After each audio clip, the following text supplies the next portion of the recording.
Naipakita ng high school students ng Santa Rosa National High School o SRNHS ang kanilang husay sa pagguhit at pagsulat matapos isagawa ang isang pambihirang art exhibition sa SM City, Cabanatuan, kamakailan.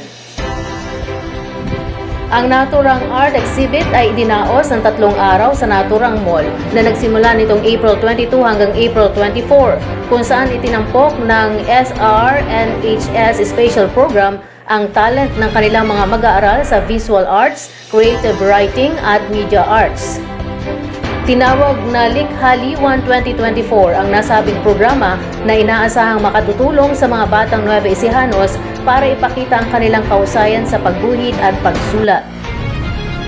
Matatandaan na umani ng paghanga mula sa iba't ibang panig ng bansa ang mga obra maestra ng mga Nueva Ecijanos sa isinagawang painting competition and exhibition noong nakaraang taon at nitong unang quarter ng kasalukuyang taon.